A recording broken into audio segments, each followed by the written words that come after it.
Hey guys, so today I don't really have anything to talk about, and to be honest, this video is more about keeping my channel active and making content in spite of being really busy, rather than actually having something to say. So today we're gonna do kind of like a college advice to two freshmen from another freshman slash stream of consciousness thing. And a big factor in me making this video is the fact that I put on makeup today and I look good, and we're just gonna do it because the universe seemed to converge in a way that made filming this possible. I have free time, I don't know, I'm rambling. We're gonna talk about college, and we are going to talk about advice and things that I have observed during my first few weeks here, and we're doing it so this channel will actually have an update. So, yeah. Okay, for sure, first thing that I noticed that people will not expressly tell you to do or emphasize that you should do, that you really need to do, is if you are in a class and you have an assigned reading for homework, bring that reading to class, because the teacher's gonna cite like pages and shit and certain quotations, and if you don't have the reading in front of you, you're not gonna know what's going on. To be like a valuable participant in the discussions or asking questions that will follow, you are like so much more credible, and people will listen to what you say if you have like textual evidence to like back up what you're saying, or as like a frame of reference. So for sure, for these first few weeks, I haven't brought any of the readings to class, and I've basically been useless unless I can randomly formulate an opinion on the spot without any context whatsoever. But that's difficult, and I would highly recommend not doing that. So for sure, print out readings and bring them to class, or bring the book, or bring whatever you read out of. Second of all, just always have a water bottle, because I don't know about you guys, but I go to college in California, and walking between my classes is hot, and I'm always hot. It's just fucking hot out, and it's dry out, and it's the worst. And you never know when you're gonna need to be hydrated, I guess. That's a big thing. Also, teachers are going to jump right into what they want to talk about. Like, thank God I just happened to bring like a notebook and a pen to my first day of like this history anthropology class I'm taking, because they were like, hey, it's taught by 3 professors, and they basically just introduced themselves and started a lecture.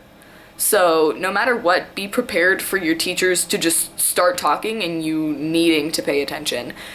So for sure do that. And I'm taking a class that I don't really understand yet called Intro to Post-Colonial Studies. When I signed up for it, I didn't exactly know what post-colonial studies were, but I knew that it was based in like history and culture, and I really wanted to understand it. And the readings are dense as fuck, and if you know you're going to have a reading, like me in post-colonial studies, that you aren't going to understand, or just reading it will make it very hard to stick into your mind, start taking notes. It doesn't matter if it's required, just whatever you do, take notes on what you're reading, because at worst, you'll have a potential list of questions to email your professor about / ask them about in class, and at best, you will, by writing it down and putting it through your brain in that context, you will have, it'll make you understand it more, to like repeat it in your own terms. And I know that's like advice you hear a lot from teachers all throughout grades, but it's true. Like, I was basically useless in that class until I started taking notes on the readings, and it wasn't required or anything, but it just like raised my comprehension level so much. Also, here's a advice to my other people out there with social anxiety. Sometimes you just need to swallow it and push it down and email your professors when you have a question, because the hesitancy and anxiety you feel out of class when you don't know what to do is going to be tripled if you go to class and still don't know what to do. Professors, in my experience so far, would so much rather get some annoying emails from you and have you know what to do when you come to class than to have you show up to class and be like a fucking useless potato because you don't understand anything that's supposed to be going on. So even though the idea of emailing a professor, you think like, oh, I don't want to bother them, I don't want to do this, do that, it's their job to make sure you understand the material that they are teaching, and if you don't understand it, or you don't have appropriate resources, or you fucked up and did something and you just need their help, email them. That's their job. It's what they get paid to do. It's what they're here for.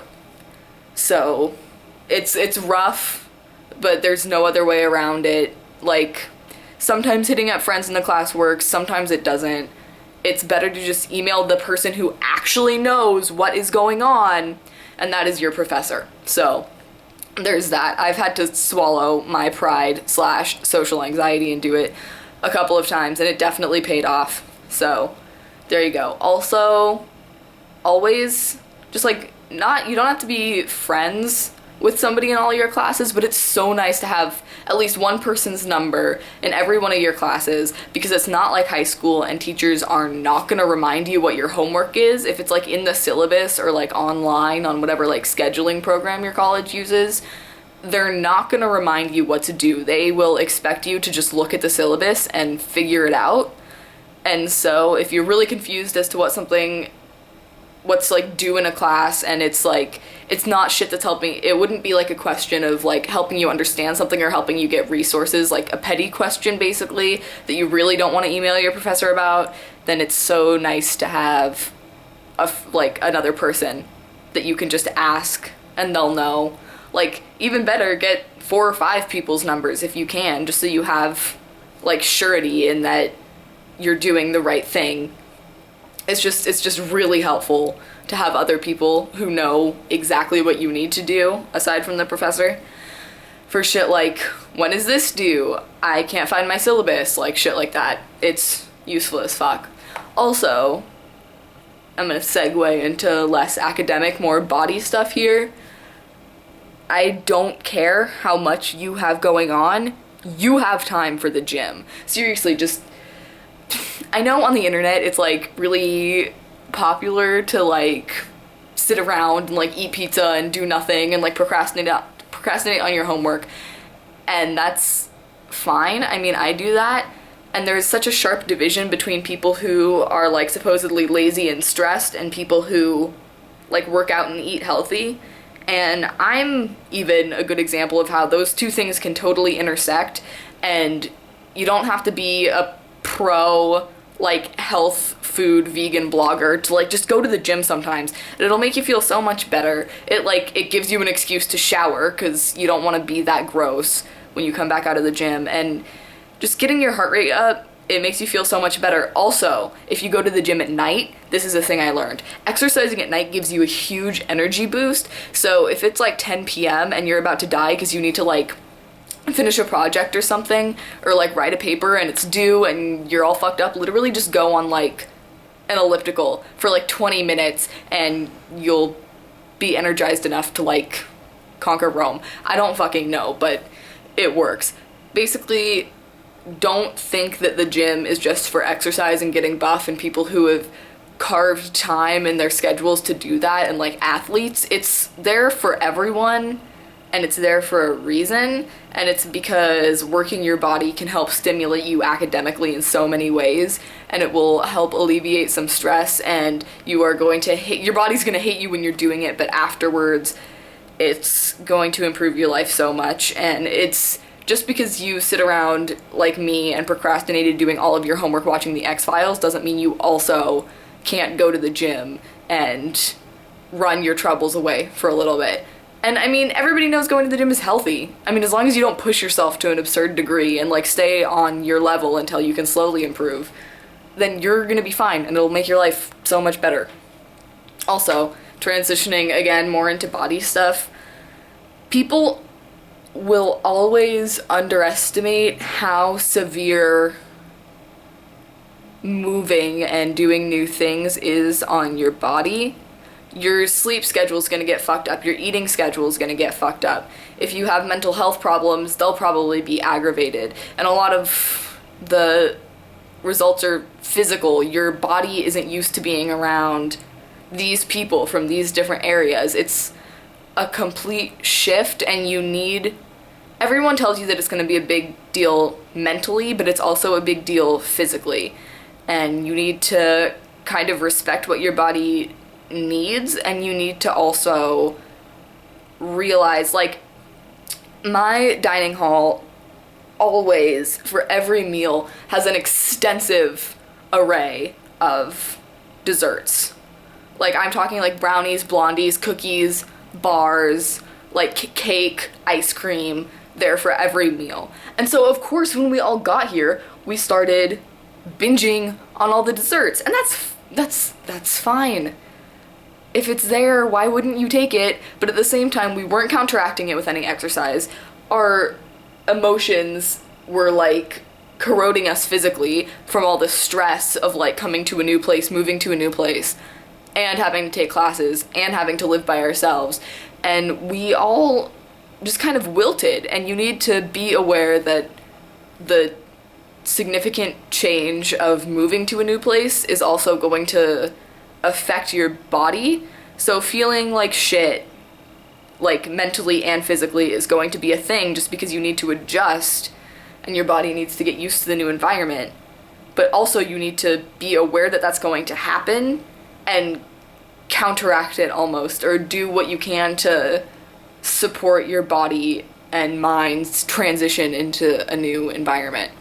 And so maybe that could be eating healthy. I eat sugar all the time still, but it's not 3 desserts a day, it's like 1.5. So I'm not saying you have to be healthy, you just have to not be the worst at taking care of yourself. And I know that that's really hard, and it's especially hard. People will tell you that it's hard without another, like, human adult there reminding you of what to do, but you don't really know that feeling of, like, complete freedom until it's happening to you, and then you make a ton of bad decisions. So you just need to think about it for yourself, and despite its difficulty, or if you have, like, a friend or someone you can trust, like, have them remind you or, like, help you regulate what you're putting into your body and what you're getting out of your body, and, like, how far you're pushing it. And then on the opposite end, you can't push your body too hard. It's all very confusing, but basically just follow your instincts. Don't get too fucked up on the small shit. Like, your body's gonna need to adjust, your brain's gonna need to adjust, so you need to give yourself the freedom to adjust and help yourself adjust accordingly. Remember all that academic shit I said. Have a friend in your classes. Don't be afraid to email your professors. Get ready to take notes. Get ready to do crazy shit every time. Always bring the reading to class. Like, and from someone who is doing it right now, you'll do fine, partner. Alright, so thanks for watching. Like this, subscribe to my channel. More high quality videos will come out the more I stay here and the longer I have adjusted, because look at that, I'm not trying to stress myself out by making amazing YouTube videos in this time of my life where a lot of other shit's going on. There we go, healthy behavior. So yeah, I'll see you guys next time that my roommate's out of the room and I have makeup on and I have an idea, probably. So, or maybe I'll just see you in none of those conditions, who knows. Alright, thank you for watching, bye.